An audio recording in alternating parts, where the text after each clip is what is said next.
जय श्री सीताराम जी की।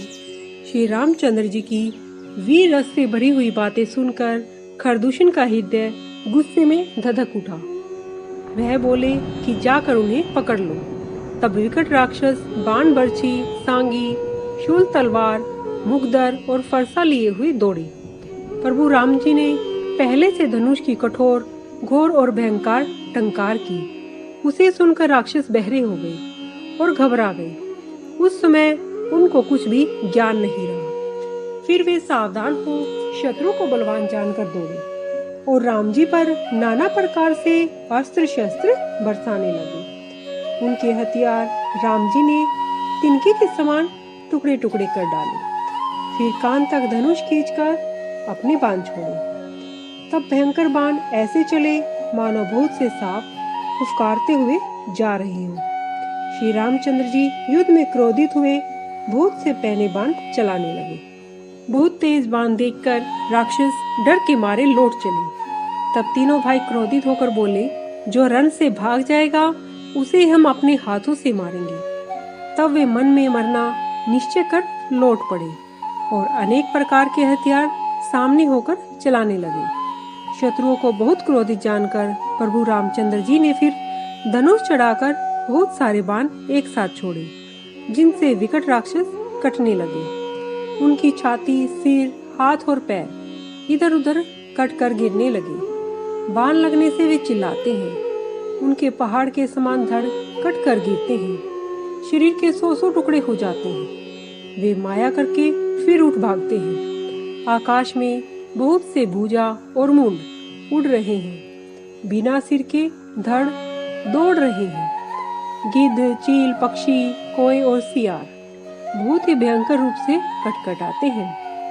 सियार कटकटाते हैं और भूत, प्रेत, पिशाच अपना खप्पर सजा रहे हैं। बेतालगण वीरों की खोपड़ियों पर ताल बजा रहे हैं। योगिनियां नाच रही हैं। श्री रामचंद्र जी के पहने बाण राक्षसों की भुजा, छाती और सिरों को काट रहे हैं। राक्षसगण इधर उधर गिरकर फिर उठकर लड़ते हैं और पकड़ो पकड़ो कहकर भयंकर शब्द कर रहे हैं। गिद्ध आंतों को लेकर आकाश में उड़ते हैं। पिशाच उन्हीं को पकड़कर भागते हैं। मानो संग्राम नगर के रहने वाले बहुत से बालक पतंग उड़ा रहे हैं। अनेक योद्धा मारे और पछाड़े गए। अनेक विदर्ण हृदय से पड़े हुए कर्रा रहे हैं। अपनी सेना को व्याकुल देखकर खरदूषण और तीसरा आदि योद्धा राम जी की तरफ उठ दौड़े।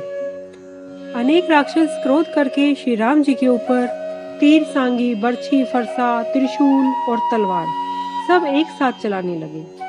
प्रभु ने पल भर में शत्रुओं के बाण काटकर ललका कर राक्षस सेनापतियों के हृदय में 10-10 बाण मारे। योद्धा पृथ्वी पर गिरते हैं, फिर उठकर लड़ते हैं, परंतु मरते नहीं।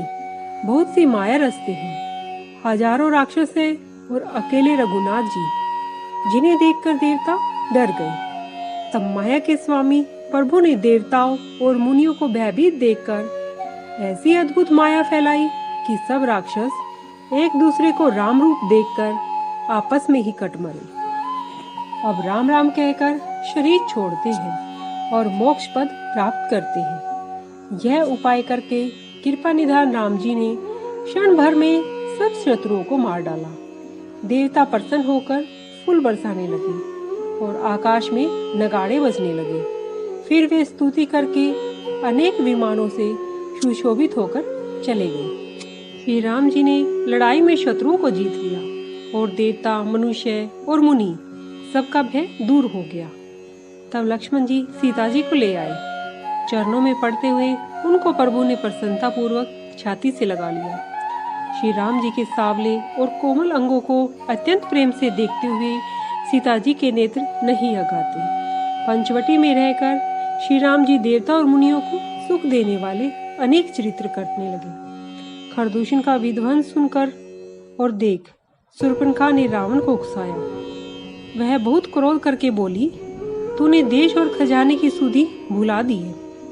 मदरा पीकर सो रहा है। तुझे खबर नहीं है कि शत्रु तेरे सिर पर है।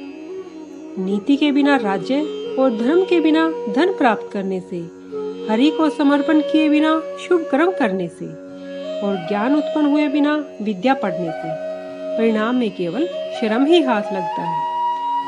कुसंग से सन्यासी और बुरी सलाह से राजा, अभिमान से ज्ञान और मदिरा पीने से लाज, नम्रता के बिना प्रीति, अहंकार से गुण, यह तुरंत नाश हो जाते हैं। ऐसी नीति सुनी है। शत्रु, रोग, अग्नि, पाप, स्वामी और सांप को छोटा करके गिना नहीं चाहिए। ऐसा कहकर अनेक प्रकार से विलाप करके शूर्पणखा रोने लगी। वह व्याकुल होकर सभा में गिरकर बहुत प्रकार से रोकर कहने लगी, हे रावण, तेरे जीते जी क्या मेरी यह दुर्दशा होनी चाहिए? यह सुन सभा के लोग घबरा उठे। उसकी बाह पकड़ के उठाकर उसे समझाया। लंकापति रावण बोले, यह तो बता कि किसने तेरे कान और नाक काट दिए हैं?